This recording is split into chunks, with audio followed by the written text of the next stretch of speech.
In this video, we'll be covering some of the best feats that you can take as a Barbarian. Feats are alternative features you can take instead of your normal ability score increases, and come with a wide variety of different benefits that allow you to play your character more effectively. Whether that something is being able to deal more damage, or adding a bit more flavor to your roleplay, for instance.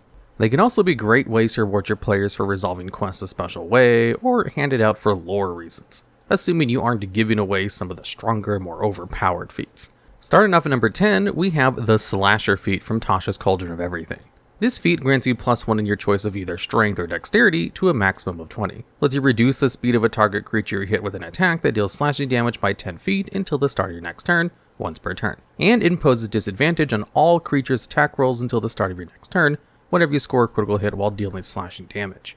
The first thing to note of this feat is that it's a half feat, meaning it still grants you half of what your normal ASI gives you, which is always a nice thing to have when taking feats, as they allow you to neatly round out that 19 strength that you might have, for example. But aside from the extra point of strength or dex, Slasher offers Barbarians a consistent way to add a little bit of crowd control to your kit, rather than just dealing pure damage. On top of that, being able to reduce the speed of a creature you're attacking by 10 feet is pretty solid, as it can discourage the creature from trying to run away from you, since no one ever wants to tangle with a Barbarian at melee range. And since most Barbarians tend to favor using a great axe for its great 1d12 slashing damage, this feature is basically always on. And while the third benefit of this feature isn't as consistent, being able to impose disadvantage on a creature's attack rolls whenever you land a crit is a great way to help protect your allies by essentially lowering the accuracy of the creature's attacks. However, with the Barbarian's ability to use reckless attacks whenever they want to, swinging their axe with advantage, Barbarians tend to have a higher chance to land critical hits more reliably than other classes. Additionally, if you do land a critical hit on a creature while you're reckless attacking, the advantage the creature would have against you, due to reckless attacking, would be cancelled out by Slasher's third benefit, since having advantage and disadvantage just results in a straight roll as if you had neither. Overall, Slasher is a great introduction to this list, as it sets the standard for the rest of the entries on this list moving forward. It provides a half point, has a great feature that's always on, and a solid feature that isn't. Alternatively, for Barbarians who opt to deal bludgeoning damage with mauls instead of a great axe, opting for dealing 2d6 damage rather than a d12, then the Crusher feat from the same sourcebook Slasher's introducing is also a decent option. Instead of dexterity, Crusher gives you the option to increase your constitution by 1. As for the second benefit, basically you get to shove a creature 5 feet once per turn to an unoccupied space whenever you hit a creature with an attack that deals bludgeoning damage, so long as the creature is no more than one size larger than you. And just like Slasher, Crusher also has an effect whenever you land a crit. In this case, landing a critical hit on a creature while dealing bludgeoning damage essentially does the opposite of what Slasher does, and causes all attack rolls against the creature to be made with advantage until the start of your next turn. While it might be more beneficial to prevent creatures from running away by reducing their movement speed using Slasher, there is merit to Crusher allowing your allies to hit a creature much more easily by landing those meaty critical hits. However, overall, Slasher is more generally useful as a Barbarian since great axes tend to be the go-to weapon more than mauls. Mauls also synergize less with Barbarians due to their brutal critical feature only adding 1 additional damage dice to damage rolls whenever you roll a critical hit, meaning that a maul's 2d6 only goes up to a 3d6, which is less potent than a great axe's 1d12, going up to a 2d12.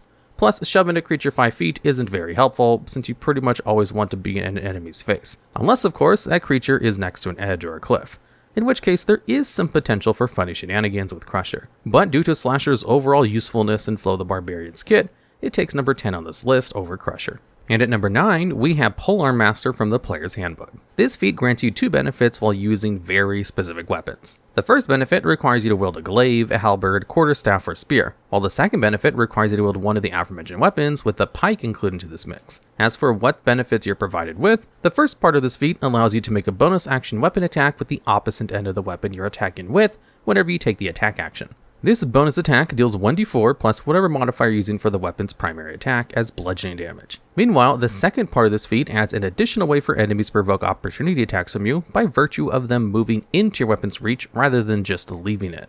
There are also a lot of upsides to using this feat if you do choose to take it. You get an additional bonus action attack that deals an okay amount of damage, which fits well with the Barbarian since they don't usually have a lot to do with their bonus actions anyway, outside of a couple of exceptions. A similar reason applies to being able to make opportunity attacks against approaching enemies. It uses your reaction, which you don't normally use for anything else, again with a couple of exceptions here and there. However, despite these two very solid benefits, there is one major drawback: the weapons you're allowed to use with this feature. To put it simply, in order to gain the absolute most out of this feat, you would have to forsake a 1d12 Great Axe for a slightly weaker 1d10 Glaive, Halberd, or Pike. Fortunately, the bonus action attack from Polearm Master would more than make up for the lower damage ceiling, and having a reach of 10 feet from wielding either of the three aforementioned weapons is a great way to deal damage to a target before they even reach you in the first place. This feat also has a whole lot of combo potential with other feats, which is also part of why it's such a good feature for barbarians to take. Slasher is good for glaive and halberd users to cut down a creature's movement, potentially even stopping a creature in its tracks if they used up most of their movement getting to you, or to impose disadvantage on their attack rolls if you land a crit. Crusher is generally good for bonus action attacks on a turn-ending shove. Sentinel is also an excellent feature to stop creatures in their tracks by reducing the creature's movement all the way down to 0 whenever you hit a creature with an opportunity attack. And the list goes on and on. In short, Polearm Master provides an excellent bonus action attack and reaction that barbarians can make a lot of use of if they're not using either for anything else. And even though it does have excellent combo potential with other feats, the reason why Polearm Master only takes number 9 on this list is because we're mostly gauging each feat based entirely on what it could accomplish on its own. That's not to say this is a bad feat by any means, given how good Slasher is. It's just that there are plenty of other feats you can take which might be more generally useful overall. The next feat on this list, taking the number 8 spot, is the Alert feat from the Player's Handbook. This feat grants you 3 benefits which are all very useful to have as a barbarian. A +5 to your initiative rolls, you can't be surprised while you're conscious, and other creatures don't gain advantage on attack rolls against you as a result of being unseen by you. Out of these 3 benefits, the third one is by far the least useful to a barbarian, as most of your time will be spent recklessly attacking, meaning creatures would have advantage against you anyway. That doesn't mean that these benefits are entirely useless, however, as there are a few situations where this benefit might come in handy. If a creature that's hiding or trying to ambush you at the start of combat makes an attack before you have a chance to rage or use any of your abilities, they wouldn't be able to make their attack against you with advantage. The same thing can be said if a creature is under the effects of greater invisibility, a 4th level spell that makes the creature invisible for 1 minute, but doesn't break if the invisible creature casts a spell or makes an attack like normal invisibility does. Even if you can't see the creature and you're not using reckless attacks that turn, the invisible creature can't attack you with advantage as a result of being unseen simply because you have the alert feat. That being said, the second benefit of alert granting you the ability to never be surprised ever again while you're conscious is extremely useful, since this means you basically never skip your turn in combat even if your party is ambushed as a result of being surprised.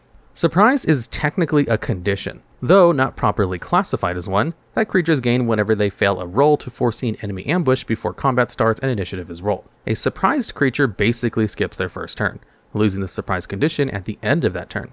This means they can't take actions, reactions, or move in any way until they're no longer surprised. As a barbarian, losing your first turn can be quite debilitating, since that's the turn you usually use to set up rage and all the benefits that come with it, including gaining resistances to all physical damage, which might help you stay alive a bit longer. Combine this with the first benefit of alert granting you a flat +5 to your initiative, and you have a very proactive fright train of a tank at the start of combat no matter the situation. What makes this feat so good is the fact that it allows barbarians not only ignore surprise mechanics altogether, but also allows them to set up their rage and thus raise their defenses much sooner in combat than they normally would without this feat. To put it another way, barbarians are typically at their most vulnerable at 2 points. Anytime they take any form of hard crowd control, like paralysis and stuns, that prevents them from keeping their rage up, and anytime before their first turn in combat before they can even get set up. Alert essentially gets rid of the latter, giving barbarians a chance to set up a lot sooner than they normally would, and thus would result in them taking less damage overall, in theory at least. All in all, Alert is a great feat to take at number 8 on this list, since while it doesn't really increase damage in any way, it does provide a nuanced way of making you more effective as a large HP tank that everyone is afraid of, well, making mad. Especially when the barbarian rolls a very high initiative roll and starts immediately steamrolling the battlefield. And at number 7, we have Strike of the Giants from Bigsby's present Glory of the Giants. This is a feat that comes with a list of benefits, but you're only allowed to choose one of these benefits to take advantage of when selecting this feat. Essentially, how this feat works is, once per turn, when hitting a target with a melee weapon attack or ranged weapon attack using a thrown weapon, you can imbue the attack with the effect you choose when taking this feat. and you can do this a number of times equal to your proficiency modifier and regain all expended uses after finishing a long rest. This feat gives you a heck of a lot of choices in terms of extra damage and extra crowd control options. Cloud Strike, for instance, lets you deal an extra 1d4 thunder damage and forces a wisdom saving throw or become invisible to that creature only until the start of your next turn, or until you make an attack roll or cast a spell. Frost, Hail, Stone, and Storm Strike, meanwhile, all deal an extra 1d6 of varying damage types and provide some form of secondary effect against the target, ranging from reducing the creature's speed to 0, in the case of Frost Strike, to forcing a creature to fall prone in the case of Hail Strike. However, if you're looking for raw damage, then Fire Strike might just be your go-to, since all it does is cause your attacks to deal an extra 1d10 fire damage. Essentially, Strike of the Giants was made for barbarians, as it allows them to not only deal a little bit of extra damage on their turn, it also gives their attacks a form of crowd control that they otherwise don't normally have. There are times when dealing flat damage every turn might not always be the best way to solve certain combat encounters, so having the ability to, say, make your thrown javelin not only deal an extra bit of raw damage, but also to force a flying creature to the ground by making it fall prone, is an invaluable resource to have as a barbarian that likes fighting over even ground. Overall, Strike of the Giants is an excellent way to both increase your damage while also providing some interesting ways to turn combats around in your favor by providing a bit of utility and crowd control options into the mix. And if you're feeling really saucy, there are even feats that become available to take starting at 4th level on the off chance you took this feat at 1st level via the custom heritage or variant human when selecting Strike of the Giants. The feat that becomes available depends on whichever strike you end up choosing when taking Strike of the Giants. And out of all of the available feats, there is one that stands out amongst the rest of them, which we will cover right now as we move on to, at number 6, we have Ember of the Fire Giant. This feat grants you 3 benefits when you take it and requires you to be at least 4th level, and you must first have taken Fire Strike when selecting the Strike of the Giants feat. The first benefit of this feat is a half ASI, granting you +1 of your choice of either Strength, Constitution, or Wisdom to a maximum of 20. The second benefit you gain is a permanent resistance to all fire damage.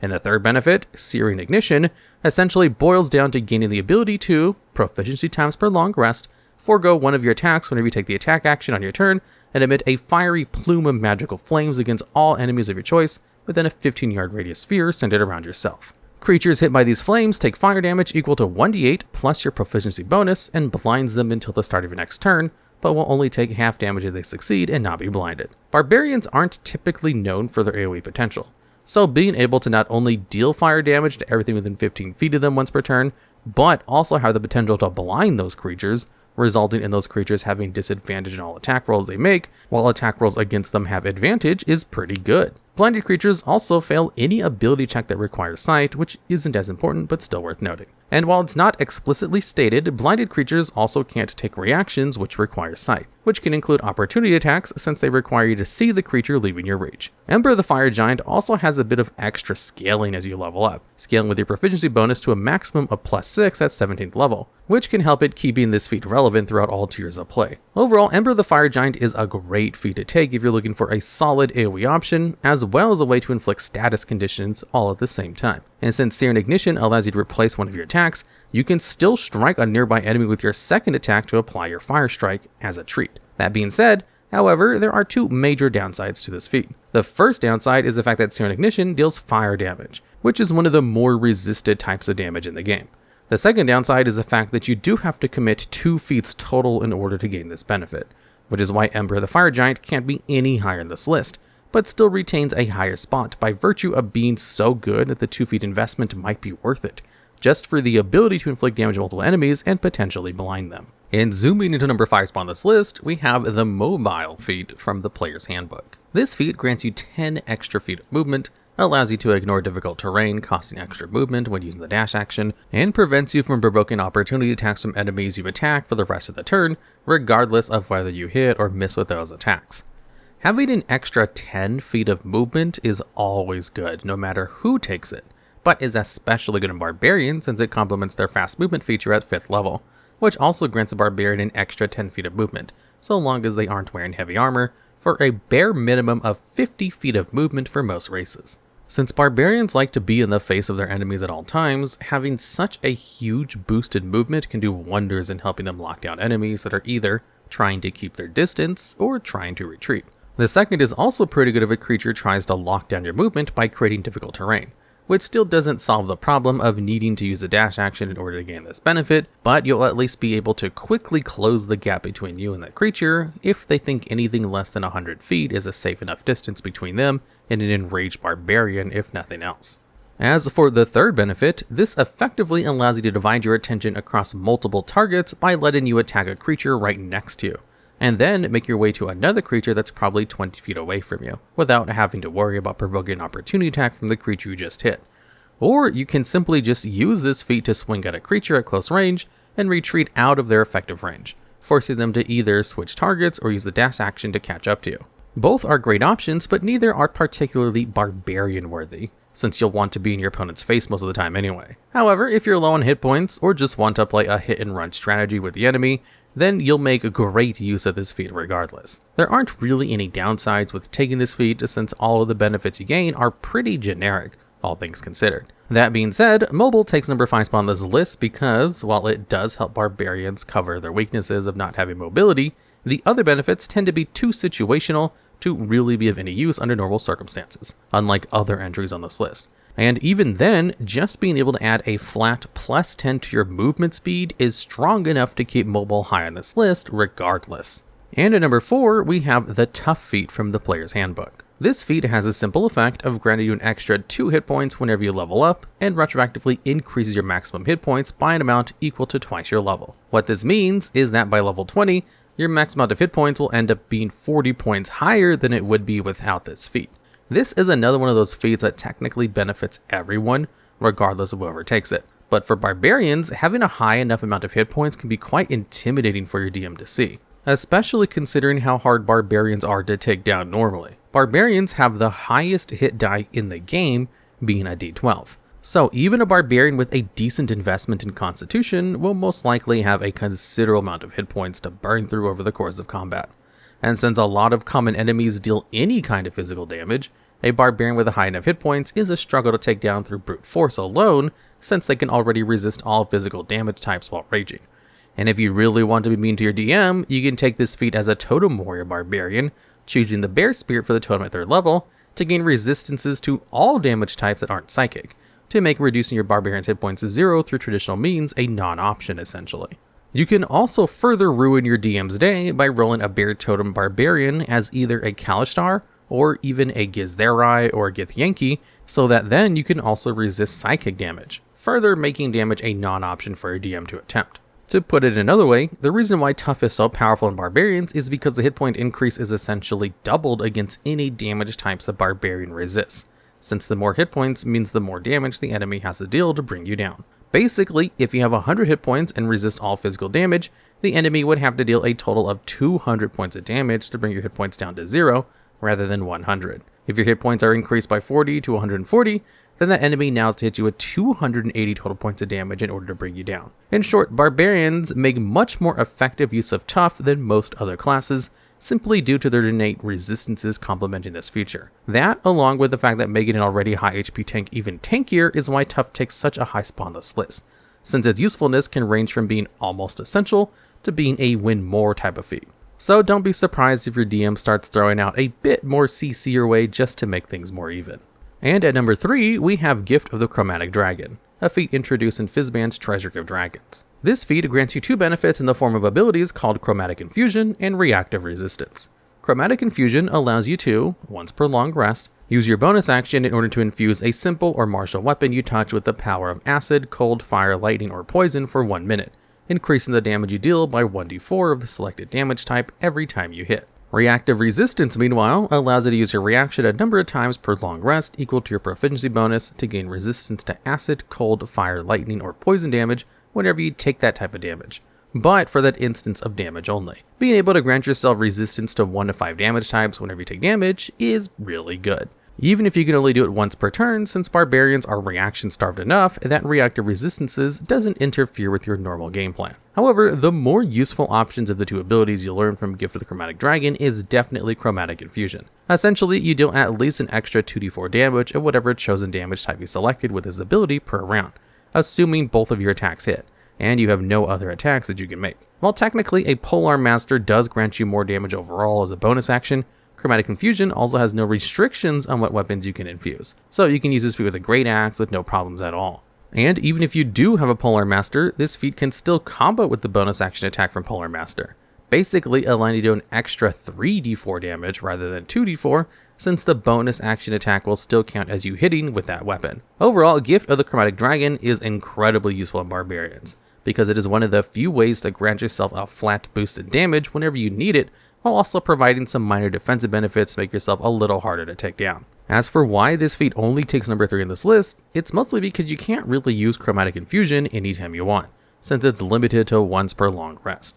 This means you really have to be mindful when you want to use it, preferably for a really big encounter. However, with Reactive Resistance being able to reduce the damage of 5 fairly common damage types, this feat is a bit more online than it would be otherwise, and is strong enough to help keep this feat afloat in the number 3 spot on this list. And at number 2, we have the Great Weapon Master from the Player's Handbook. This feat grants you 2 benefits that are both very useful for any martial that wants to hit really hard. The first benefit allows you to use your bonus action to make a single melee weapon attack anytime you score a critical hit, or reduce a creature's hit points to 0. The second benefit basically allows you to forsake some of your accuracy for a flat damage increase by choosing to take a -5 penalty to any attack roll you make with a heavy weapon that you're proficient in order to tack on an extra +10 to that attack's damage. What's nice about this benefit is that whether or not you want to attempt to deal this extra damage is entirely within your agency as a player. So if you make 2 attacks with your extra attack and declare Great Weapon Master but end up missing and don't want to risk missing your second attack, you can just make your second attack normally without any problems. This feat benefits any character that wants to use heavy weapons, but holds especially true for Barbarians more than any other class due to having access to Reckless Attack. Because of the -5 penalty to your attack roll, the chance to hit a creature is severely lowered. However, once you hit, you would deal a tremendous amount of damage compared to if you just made a normal hit. The damage boost is also usually enough to balance out the amount of times you would theoretically miss, which usually results in a net increase of damage overall more often than not. However, because of the Barbarian's ability to give themselves advantage on all their attack rolls every turn via reckless attacks, this makes them one of the most consistently accurate users of this feat than any other class, since the advantage from reckless attacks basically mitigates the -5 penalty in most cases. And since you'll be doing more damage with this feat than any other class on the regular, Barbarians will also make much more use of their first benefit of this feature, since more accuracy effectively means you secure more kills. The only real downside to this feat is the fact that, at earlier levels, the -5 penalty with your attack roll is a hefty price to pay, given how many enemies scale throughout the game. However, mid to late game, the average player should have a high enough chance to hit a creature's AC by virtue of class features, feats, ASIs, and magic weapons, etc., that a -5 to attack rolls wouldn't feel nearly as punishing. One last thing to note about the feat before we move on is the fact that this feat is essentially an upgrade to the Barbarian's reckless attack feature, at least conceptually.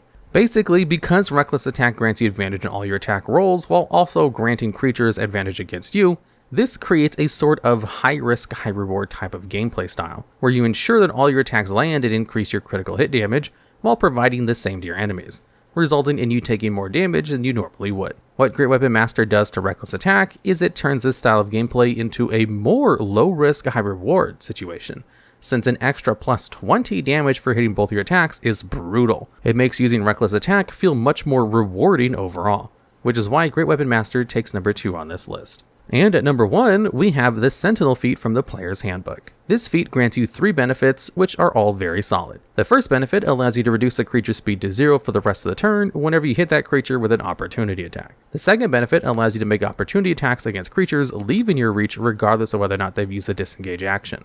And finally, you gain a reaction that allows you to make a melee attack against a creature within 5 feet of you if that creature decides to attack someone other than you, so long as they don't have the Sentinel feat. Simply put, Sentinel is the ultimate lockdown feat whenever you want to just prevent a creature from doing anything but fight you. If a creature wants to run away from you, you just reduce their speed to 0, and now they have to keep forcing themselves to fight you. They can't even disengage to get away from you since this feat just ignores it altogether.